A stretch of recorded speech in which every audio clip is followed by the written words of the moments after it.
बिस्मिल्लाहिर्रहमानिर्रहीम, अस्सलाम वालेकुम। जियो न्यूज़ पर आप देख रहे हैं आपस की बात और मैं हूं मुनीब फारूक। सरप्राइजेस का दौर है और आज एक सरप्राइज पाकिस्तान मुस्लिम लीग नून यानी पीडीएम ने इकट्ठे दिया।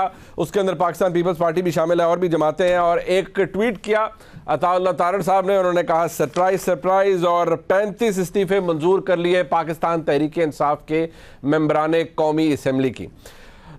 दिलचस्प बात यह है कि यह सिलसिला जब से शुरू हुआ उसके बाद तवातुर से बयानात आते रहे दोनों साइड से। कभी कहा गया कि जी हम इस्तीफे हमने दे दिए हैं, क्यों मंजूर नहीं किए जा रहे। जो पिछले डिप्टी स्पीकर थे वो कर गए थे। फिर राजा परवेज अशरफ साहब जब स्पीकर बने उन्होंने कहा नहीं, इस्तीफे तो सूरत में मंजूर होंगे जब आप आकर फर्दन हर मेंबर कौमी असम्बली आकर इनकी तस्दीक करवाएगा। और उन्होंने तरीका कार वज़ा किया कि किस तरीके से ये इस्तीफे अपने मंतकी अंजाम तक पहुंचेंगे यानी कबूल होंगे। आज ऐसा क्या हुआ और किस बिजली की तेज़ी से ये 35 इस्तीफे मंजूर किए गए, यानी अगर ये कहा जाए तो गलत ना होगा कि गोया असल में जो हकीकत पर मबनी 35 पंक्चर हैं वो आज पीडीएम ने लगा दिए पाकिस्तान तहरीक इंसाफ के इस्तीफों को। लेकिन मौक़िफ़ जो पीडीएम ने अपनाया है, क्या उसमें वजन है या नहीं है, या ये स्याह परस्ती है, पॉलिटिकल ऑपर्चुनिज्म है, इसके ऊपर आज के प्रोग्राम में बात करेंगे। लेकिन आप ये ज़हन में रखिए कि जनाब राजा परवेज अशरफ साहब जो कि स्पीकर हैं कौमी असम्बली के, वो कुछ दिन पहले क्या फरमा रहे थे कि किस सूरत में जो इस्तीफे हैं पाकिस्तान तहरीक इंसाफ के मेंबरान कौमी असम्बली के वो कबूल होंगे और कंडीशंस क्या हैं। ज़रा सुनिए वो क्या फरमा रहे थे। Article 64 of the constitution of Pakistan की शिक में यह है कि इस्तीफा जो है वो हाथ से लिखा हुआ होना चाहिए। इस्तीफा देने वाला मेंबर जो है वो अपने हाथ से इस्तीफा लिखेगा, in his hand writing. Rule में यह है कि वो जिस वक्त इस्तीफा स्पीकर के पास आता है तो स्पीकर उस मेंबर को बुलाएगा। अब स्पीकर साहब ये फरमा रहे थे आर्टिकल 64 बड़ा क्लियर है और उसकी लैंग्वेज बड़ी सादा है, कॉम्प्लिकेटेड बिल्कुल भी नहीं है कि मेंबर ऑफ द मजलिस शूरा ऑफ पार्लियामेंट में by writing under his hand addressed to the speaker और as the case may be the chairman resigns his seat on and thereupon his seat shall become vacant. So इसमें कोई अभाम नहीं है। लेकिन अब दिलचस्प बात यह है कि इन 35 इस्तीफों के अंदर से आप लिख रहे हैं और आर्टिकल कोट किया स्पीकर कौमी असम्बली ने कि हैंड रिटन होना चाहिए।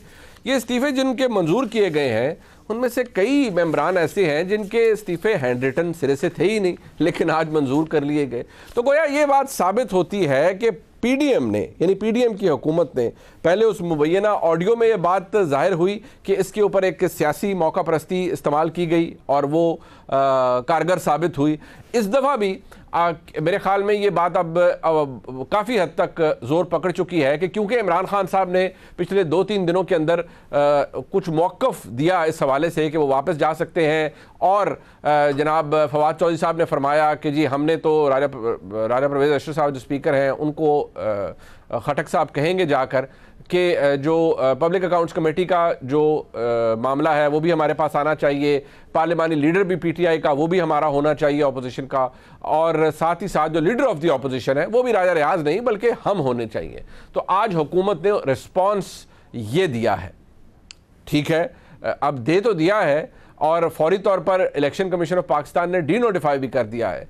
लेकिन फवाद चौधरी साहब का इसके ऊपर मौक़िफ़ आया, उन्होंने कहा हमारे इस्तीफे कबूल करने का शुक्रिया है, लेकिन जब तक आप 70 और इस्तीफे कबूल नहीं करते लीडर ऑफ अपोजिशन और पार्लिमानी पार्टी के ओहदे तहरीक इंसाफ के पास ही आने हैं और पब्लिक अकाउंट्स कमेटी भी तहरीक इंसाफ का हक है। उम्मीद है चीफ जस्टिस सुप्रीम कोर्ट इस ज़िम्न में हमारी ज़ेर इल्तवा केस में फैसला करेंगे। फरूख हबीब साहब फरमाते हैं स्पीकर कौमी असम्बली को जैसे मालूम पड़ा पीटीआई असम्बली से कठपुतली राजा रियाज को अपोजिशन लीडर से फारिग करने लगी है, उसके साथ ही बदनीति पर मबनी 35 इस्तीफे कबूल कर लेते हैं और साथ ही इलेक्शन कमीशन डी नोटिफाई कर देता है। पहले तो स्पीकर कहते थे एक एक रुकन सामने आए और आकर इस्तीफे की तस्दीक करे, यानी अब तो ऐसा कुछ नहीं हुआ। और कुछ देर पहले वफाकी वज़ीर दाखिला जनाब राना सनाउल्लाह साहब हामिद मीर साहब के प्रोग्राम में फरमा रहे थे कि हमने स्पीकर ने एक एक्सरसाइज की है और जायज़ा लिया है कि कौन से ऐसे मेंबरान हैं जिन्होंने आकर मीडिया के ऊपर बाकायदा तौर पर या मुख्तलिफ तकारीर के अंदर अपने इस्तीफे कन्फर्म किए। अरे भाई, जब उन्होंने इस्तीफे कन्फर्म किए on floor of the house, तमाम लोग खड़े हो गए, शाह महमूद कुरैशी साहब ने अनाउंस किया, तो अगर आपने मीडिया की अनाउंसमेंट देनी है तो वो सबसे बड़ी अनाउंसमेंट थी जो कि तहरीक इंसाफ ने उस दिन कर दी थी।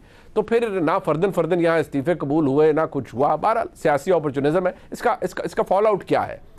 35 हल्कों में बाई इलेक्शन होगा, PDM कहती है हमने बाई इलेक्शन कंटेस्ट नहीं करना, तो पैसे किसके खर्च होंगे? हुकूमत पाकिस्तान के, रियासत पाकिस्तान के। उसके अंदर हिस्सा कौन लेगा? रिजल्ट क्या निकलेगा? इस वक्त हर कोई अपनी सियासी अपॉर्चुनिज्म या अपनी सियासी पॉइंट स्कोरिंग के हवाले से आगे जा रहा है। मुल्क का बेशक इस हवाले से भट्टा बैठ जाए, क्योंकि अरबों रुपया खर्च होता है जब इस तरह की एक्सरसाइज होती है। लेकिन PDM ये कहती है इमरान खान साहब गेम्स प्ले कर रहे हैं, इमरान खान साहब कहते हैं ये बदनीति पर मबनी है। इसके ऊपर आज के प्रोग्राम में बात करेंगे, और जनाब परवेज़ इलाही साहब ने कुछ अहम बातें आज फरमाई, उस पर बात करेंगे।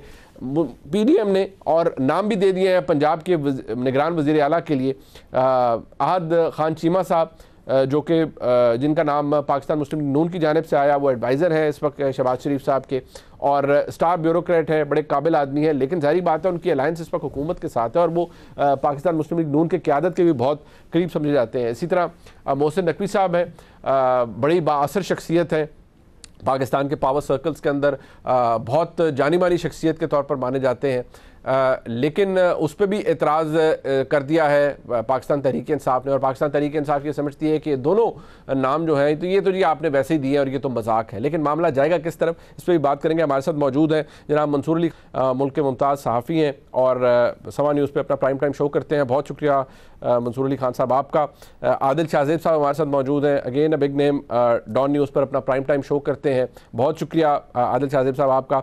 और अब आप दोनों शख्सियात की इज़्ज़त में इजाफा होने लगा है, क्योंकि जनाब इरशाद भट्टी साहब इस प्रोग्राम में आपके साथ मौजूद हैं, और इस प्रोग्राम के आखिर में मैं चाहूँगा कि आप दोनों शख्सियात बाकायदा तौर पर मेरा शुक्रिया अदा करें, क्योंकि इरशाद भट्टी साहब के साथ आप इस प्रोग्राम में शामिल हैं, और इरशाद भट्टी साहब की अज़मत के लिए ये प्रोग्राम काफ़ी नहीं है।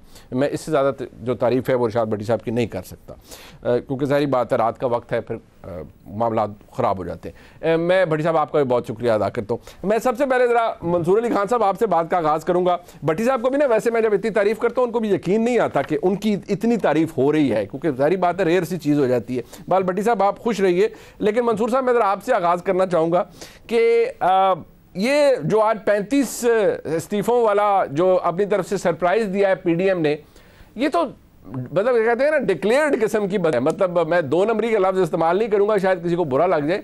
मतलब ये तो एक सियासी अपॉर्चुनिज्म है, और इसका जो फॉल आउट है वो क्या होगा? मेरे हासिल जमा कुछ भी नहीं है, शायद टीका लग जाए कौमी खजाने को ठीक ठाक। जी बिल्कुल सही कहा आपने मुनीब भाई।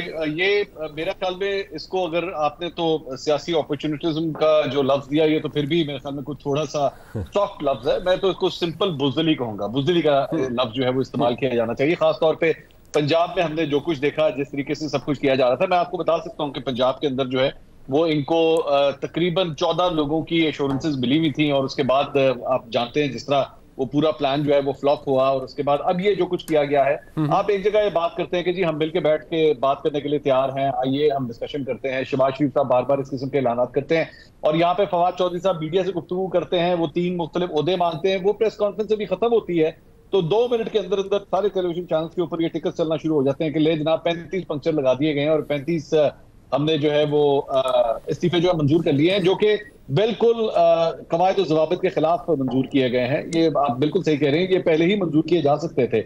लेकिन इससे इंप्रेशन क्या आ रहा है? मुस्लिम लीग नून की इस इत्तेहादी हुकूमत का इंप्रेशन क्या आ रहा है? वो यही आ रहा है कि आप बेसिकली इमरान खान साहब जो है वो आपके पीछे पीछे हैं, और आप आगे आगे लगे हुए भाग रहे हैं, आप इस सियासी सर्कल से भाग रहे हैं, आप मामला को रिजॉल्व नहीं करना चाहते। स्टॉक मार्केट की सिचुएशन आप देखें, 3 दिन में 2400 पॉइंट मार्केट गिर चुकी है, 2 साल की बदतरीन सतह के ऊपर इस वक्त खड़ी है। आपकी जो इन्फ्लेशन है 35% तक वो इन्फ्लेशन जा चुकी है, एलसीज आपकी खुल नहीं रही, डॉलर आपको मिल नहीं रहे, और हमारे सियासतदान जो है यहाँ पे आपस में सियासत खेल रहे हैं, और गंदी सियासत। कोई ऐसी सियासत नहीं है। सियासत, मैं खुदा न खास्ता ऐसा नहीं कहूंगा कि सियासत कोई बुरी चीज है, अच्छी चीज होती है, लेकिन इससे कौम का क्या फायदा होगा? ये जो कुछ भी ये 35 सीटों का खेल है, इस्तीफे मंजूर, एतमाद का वोट, असेंबलियां तोड़ दो, इससे अवाम का क्या फायदा होगा? कोई फायदा नहीं होगा। सिर्फ और सिर्फ मेरे ख्याल में डेमोक्रेसी को एक बुरा नाम जा रहा है, तमाम सियासी जमातों के लिए एक बुरा नाम जा रहा है, और लोगों का आप देख लीजिए ना कराची के अंदर क्या हुआ है, 15 से 20% की जो है वो आपकी अटेंडेंस रही वहां पे, जो वोटिंग परसेंटेज था। शर्म का मुकाम है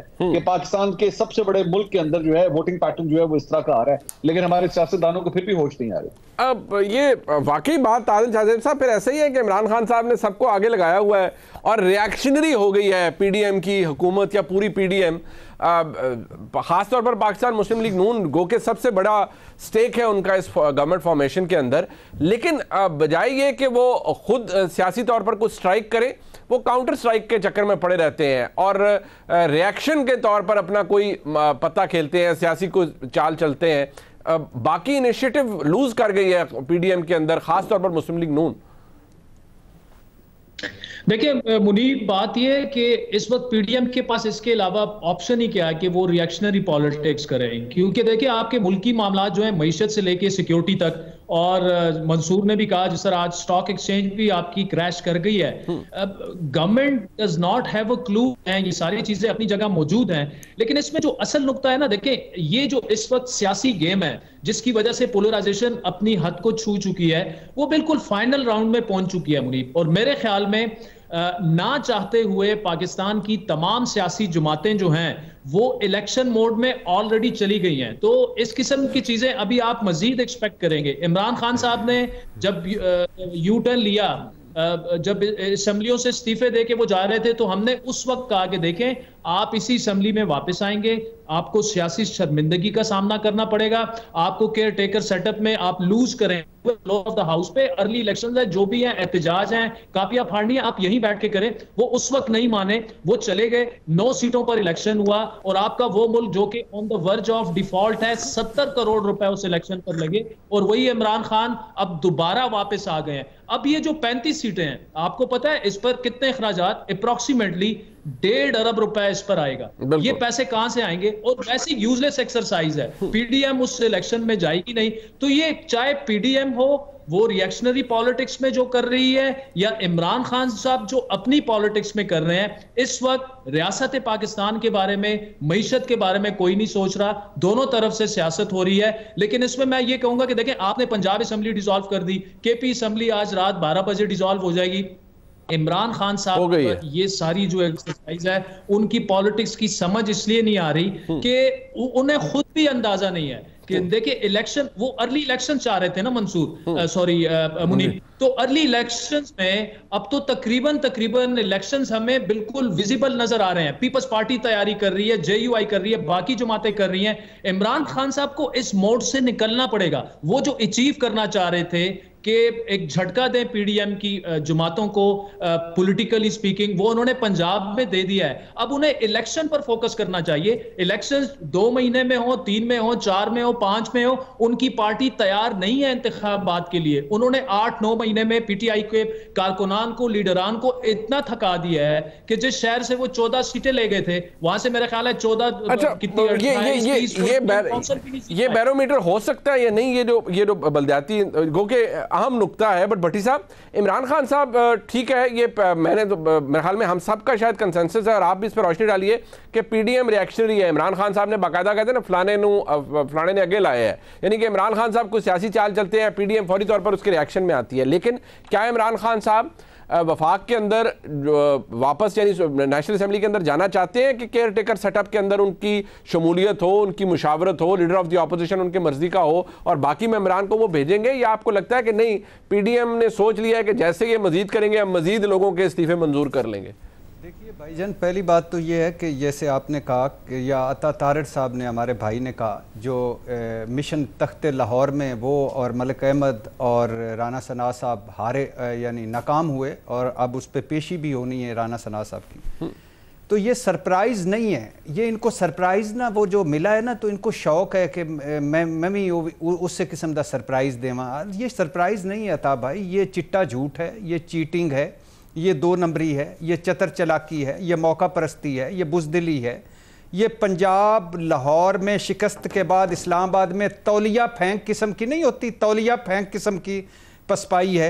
ये मैच फिक्सिंग की एक कोशिश है, ये मैच के दौरान रूल्स बदलने की कोशिश है, ये मैच हारता देखकर पिच उखाड़ने की एक कोशिश है, ये बदनीति है, ये 0 जमा 0 इज इक्वल टू 0 है। ये सतही सियासत है, ये पार्लियामेंट और जमहूरियत और सियासत और इन सियासतदानों सारों की बेतौकीरी है। अब ये इमरान खान अब देखिए 2-3 इसको ज़रा गौर कीजिए। पार्लिमान में आए, स्पीकर साहब फरमाते हैं, असम्बली में आए जी, शायद खाकान अब्बासी साहब फरमाते हैं, आखिरी वार्निंग है वापस आ जाएं, बिलावल साहब फरमाते हैं, सियासतदान बने वापस आ जाए, राना सना साहब फरमाते हैं जी। अच्छा, जिनके इस्तीफे हैं वो एक एक करके आए और आर्टिकल 64 जो है, 64 आर्टिकल जो है वो हाथ से लिखा हुआ इस्तीफ़ा, और फिर जब इस्तीफ़ा आएगा तो स्पीकर उनको बुलाएगा। मुझे बताइए, पहले 11 को छोड़ दीजिए जी, अब ये जो 35 है इनमें कितने हाथ के लिखे हुए हैं, और दूसरी बात है इनमें से कितने एक एक करके स्पीकर साहब के पास आए हैं। बिल्कुल ठीक। और तीसरी बात यह है कि आर्टिकल 64 में लिखा है कि मीडिया पे जो बात करेगा इस्तीफे की उसकी इस्तीफा मंजूर हो जाएगा। तो ये 35 पंक्चर जो पहली मर्तबा इस बदबूदार निज़ाम या बोसीदा निज़ाम जिसको इन्होंने जमहूरियत का नाम दिया हुआ है उसमें पीडीएम ने झूठ और चतर चलाकी के लगाए हैं। अच्छा, अब इसका मतलब है कि इमरान खान साहब फिर 2 नशिस्तें छोड़ दें, 33 नशिस्तों पर इमरान खान इलेक्शन लड़ेगा। अब इसमें इलेक्शन कमीशन की पार्टीबाजी देखें कि इलेक्शन कमीशन जो इस्लामाबाद इलेक्शन करवा नहीं सकता, कराची में रिगिंग रुकवा नहीं सकता, और एक ही काम लगा हुआ है इमरान खान के खिलाफ, वो ना हर फैसला तौहीन इलेक्शन कमीशन, ममनुआ फंडिंग, तोशा खाना, और फिर उसके बाद जो आता है उसके धड़ाधड़ निकाल के करता है। कभी कोई डस्का जैसी फुर्ती या तेजी दूसरी तरफ दिखाई है? कभी भी नहीं दिखाई। तो ये इलेक्शन कमीशन, ये सारे ये और डस्का जैसी धुंध पड़ी है, कहीं सॉफ्ट लफ्ज इस्तेमाल किया है, डस्का जैसी धुंध पड़ी है। ये देखिए हर जगह पड़ी हुई है सर। लाहौर में आपकी जगह स्मोग और फोग है, लेकिन वहां भी इलेक्शन कमीशन ने नहीं तवज्जो दी। वो जो एक तरफ वो जरदारी साहब, यूसुफ रज़ा गिलानी साहब और नवाज शरीफ साहब का तोशा खाना हलाल हो गया, वहां भी नहीं दी। जो चेयरमैन सेनेट ने गिलानी साहब का रेफरेंस मुअत्तल कर दिया, स्पीकर साहब ने नवाशी और जरदारी साहब का मुअत्तल कर दिया, वहां भी नहीं दी। खैर छोड़िए। अब आप देखिए कि मिसाल के तौर पे आखिरी बात कि मिसाल ये आप अंदाज़ा कीजिए कि ये इस वक्त पीडीएम के पास वो बदनसीब जमात है, इखलाकी बर्तरी के बगैर 27 किलोमीटर, 14 जमातें, 74-75 वजीर, और आप उनके पास बदकिस्मती देखिए कि ना बयानिया इस वक्त ना परफॉर्मेंस है। ठीक है। और लेवल प्लेइंग फील्ड के जो शेर आजम है उन्होंने वापस आने से इनकार कर दिया फिलहाल। अच्छा ठीक है, करें तो वो क्या करें? एक ब्रेक, ठीक है, बिल्कुल एक ब्रेक के बाद जरा आगे बढ़ते हैं, क्योंकि परवेज इलाही साहब ने अहम स्टेटमेंट दिया आज, और ये भी कि जो फवाद चौधरी साहब की एक भड़क रही है कि ये 2 हफ्ते में जा रहे हैं, 2 हफ्ते में जा रहे हैं, 2 हफ्ते में जा रहे हैं। अब उन्होंने कहा कि ये वाकई जा रहे हैं। वैसे तो फवाद चौधरी साहब मई से फरमा रहे हैं, लेकिन क्या ये ऐसा हो रहा है? राना सनाउल्लाह साहब ने तो कहा है कि 2-2 हफ्ते एक्चुअली हमें ले जाएंगे अगस्त तक या सितंबर तक, लेकिन क्या वाकई अब कुछ होने लगा है और कुछ होने जा रहा है? इस पर बात करते हैं, ब्रेक के बाद हमारे साथ रहिए।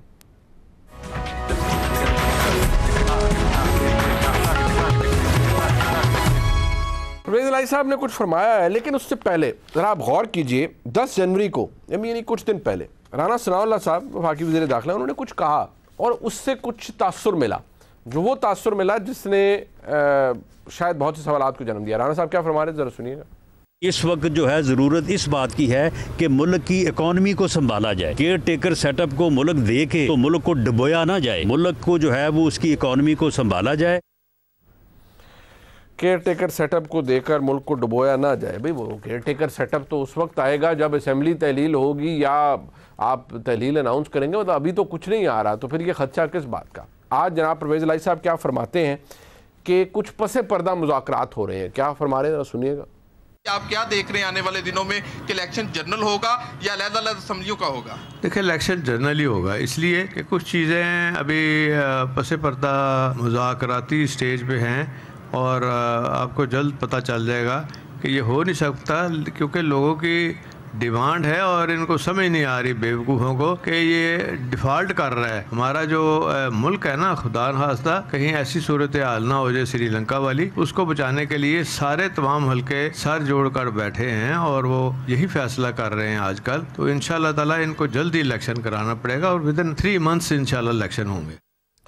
विदिन 3 मंथ्स तमाम हल्के फ़िक्रमंद और पसे पर्दा मुज़ाकरात मामलात तय हो रहे हैं, मुज़ाकरात हो रहे हैं। आदिल शाहज़ेब साहब, ये जनाब परवेज़ इलाही साहब फरमा रहे थे आज, बस सवाल ये पैदा होता है कि ये पसे पर्दा मुज़ाकरात मतलब कौन कर रहा है? सियासतदान आपस में कर रहे हैं, गवर्नमेंट और पीटीआई तो कोई नज़र नहीं आता, बाकी जमातें भी कोई ऐसी हिंट भी नहीं है, तो ये पसे पर्दा मुज़ाकरात कहाँ हो रहे हैं? और ये जो राना सनाउल्लाह साहब ने बात की वो भी कुछ इंप्रेशन ये देती है कि शायद थोड़ी सी डिस्कम्फर्ट है पीडीएम के अंदर।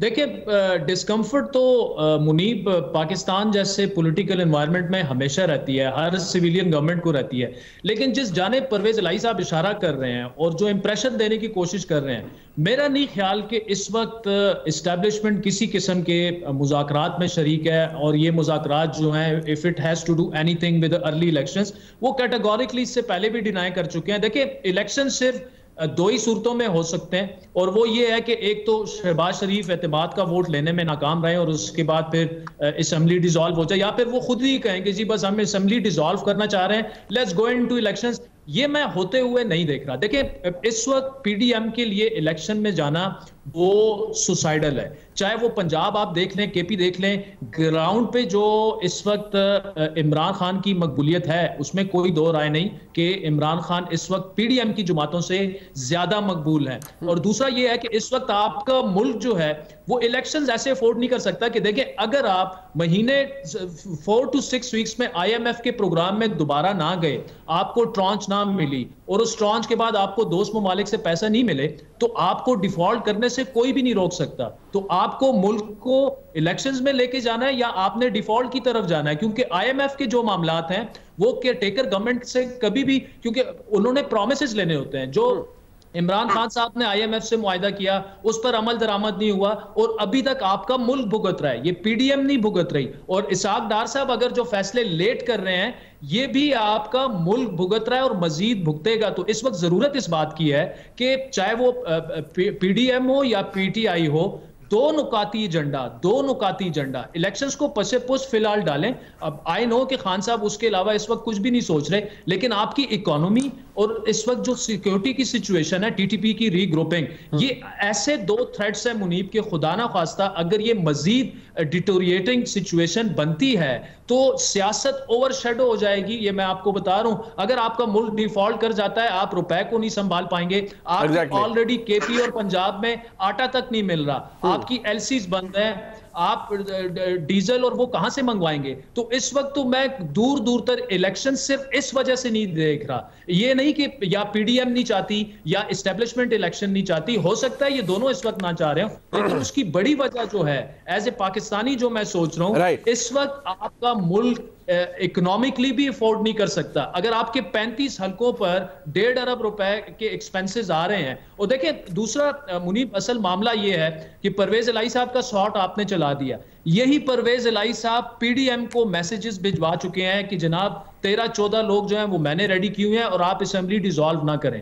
आखिर में जो मुनिस इलाही ने करवाया, ये सारा वही गेम है। तो अगर परवेज इलाही साहब वो खुद भी कह चुके कि 90% लोग जो है वो असेंबली डिसॉल्व ही नहीं करना चाहते, अचानक वही परवेज इलाही साहब जो है वो चूंकि सदारत, ठीक है, तो आपको लगता है वो कंपल्शन है उनको, उसकी वजह से कह रहे हैं। और अगर जी मुनीब, और अगर इमरान खान साहब डिस्क्वालीफाई हो जाते हैं और परवेज इलाही साहब पीटीआई के सदर रहते हैं, मुनिस इलाही जो है ना वो शाह महमूद कुरैशी, असद कैसर और बाकी जो उनकी लीडरशिप है ना, उनको हो सकता है कि सुपरसीड भी कर ले। उनकी तो अपनी गेम है, वो भी मुल्क के बारे में नहीं सोच रहे। इमरान खान साहब all he want at any cost कि वो इक्तिदार में दोबारा आ जाए। पीडीएम ये चाहती है कि उनके इक्तिदार को दवाम मिल जाए। तो मुल्क का तो इस वक्त कोई भी नहीं सोच। बिल्कुल ठीक है, ये सही है। अपनी सियासी अपॉर्चुनिज्म के हवाले से बात हो रही है। मैं जरा भट्टी साहब और मंसूर साहब सुनना चाहूंगा। आदिल साहब हमारे साथ एक मुख्तसर ब्रेक हमारे साथ रहेगा, फिर आप खुशामदीद कहते हैं। भट्टी साहब, आपको ये लग रहा है कि जो परवेज इलाही साहब ने फरमाया कि मुज़ाकरात हो रहे हैं, पसे पर्दा हो रहे हैं, एक ये, दूसरा राना सनाउल्लाह साहब ने 10 तारीख को ये कहा, फिर 11 को एतमाद का वोट हो गया, उसने भी बड़ा झंझोड़ दिया पूरी पीडीएम को। लेकिन ठीक है, ये बात आदिल शाहजेब साहब की कि इस वक्त एस्टैब्लिशमेंट का कोई ताल्लुक नहीं है सियासत के साथ, लेकिन ये जो इंप्रेशन दिए जा रहे हैं परवेज इलाही साहब, इसमें आपको कोई वजन नजर आता है कि वाकई कोई ऐसे मुज़ाकरात हो रहे हैं जिनका किसी को नहीं पता और कुछ होने जा रहा है जो किसी को नजर नहीं आ रहा, और इलेक्शन भी बहुत जल्द हो जाएंगे, हुकूमत भी घर जा रही है वफाकी?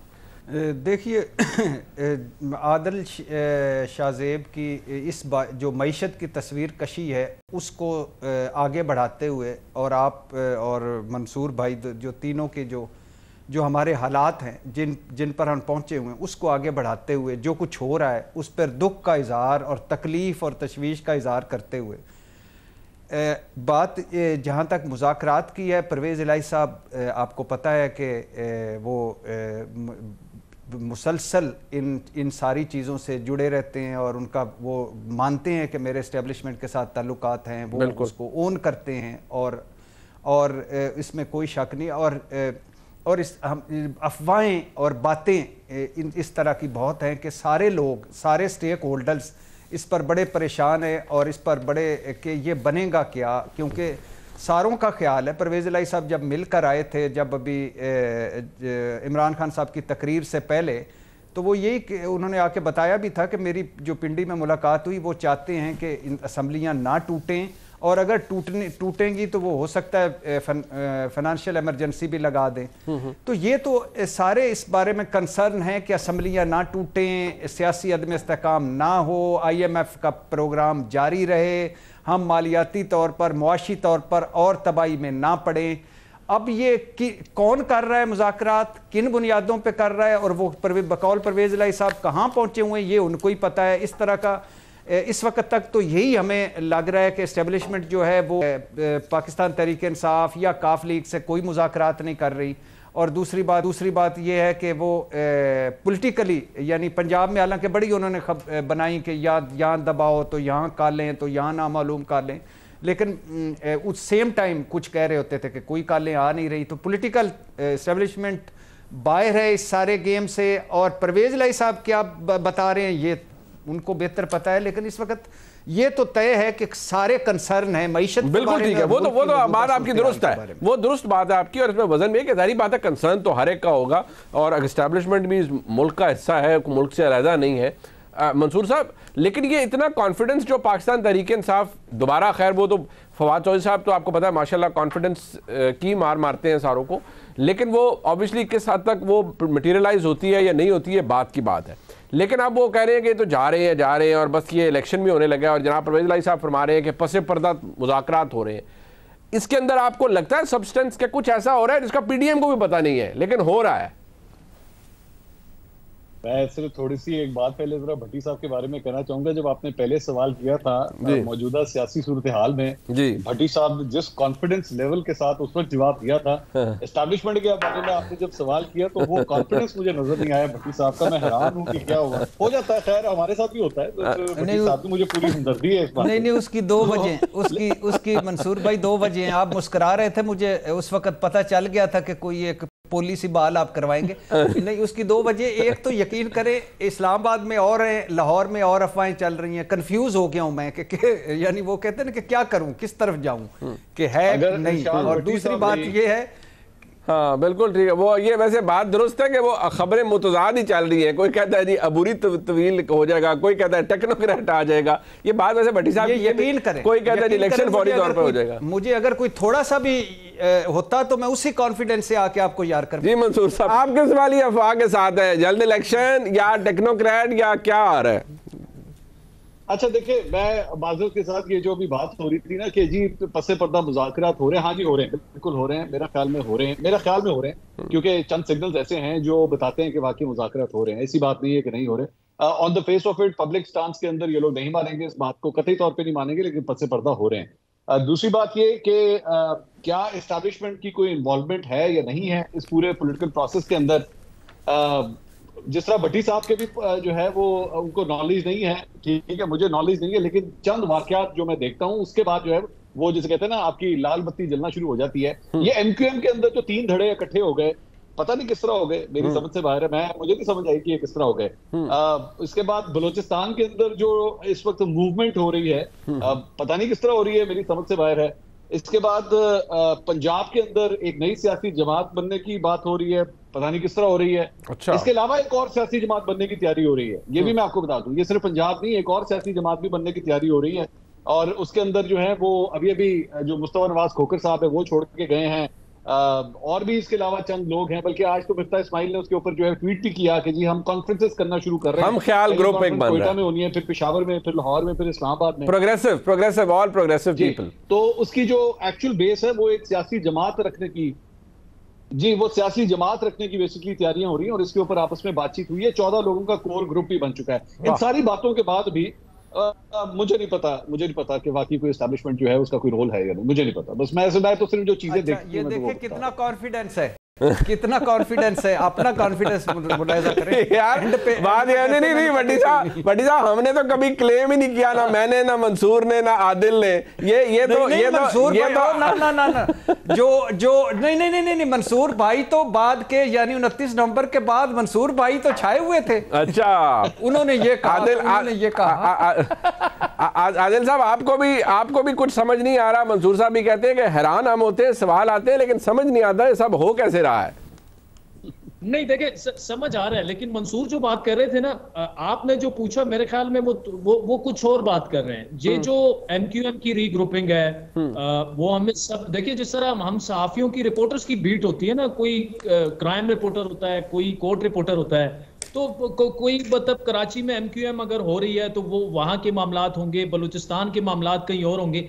मरकज के जो मामलात हैं और जो परवेज साहब इलाही साहब पर्टिकुलरली बात कर रहे हैं कि कहीं ना कहीं कुछ ना कुछ अर्ली इलेक्शंस पे और वो हो रहा है, वो हमें होता हुआ नजर नहीं आ रहा। क्योंकि जो अभी भी जो फेडरल कैबिनेट में जो सीनियर मिनिस्टर्स हैं उनका जो इस मामले में कॉन्फिडेंस है वो उससे रिफ्लेक्ट यही हो रहा है। ऑल्दो वो इस मामले में तो कॉन्फिडेंट नहीं है, वो ये समझते हैं कि पंजाब के बाद हमें एक सियासी धचका लगा और मामलात जो हैं वो अभी पूरी तरह तो हमारे कंट्रोल में, मतलब आउट ऑफ कंट्रोल नहीं हुए, लेकिन Aahista Aahista out of control हो सकते हैं। इस मामले तक तो उनका कॉन्फिडेंस थोड़ा बहुत शैटरी हमें लग रहा है। लेकिन अर्ली इलेक्शंस के मामले में देखिए, वो अर्ली इलेक्शंस ना अगर इंफॉर्मेशन को बिल्कुल साइड पे कर दे, डॉट्स भी कनेक्ट ना करें, वो भी साइड पे कर दे, कॉमन सेंस पे अगर बात करें ना, इस वक्त जिस तरह मैंने पहले बात की मुनीब, ये किसी के हक में नहीं है। इस वक्त अर्ली इलेक्शंस जो है ना वो आपका मुल्क अफोर्ड नहीं कर सकता। बिल्कुल ठीक है। दोबारा इकोनॉमी की बात जाऊंगा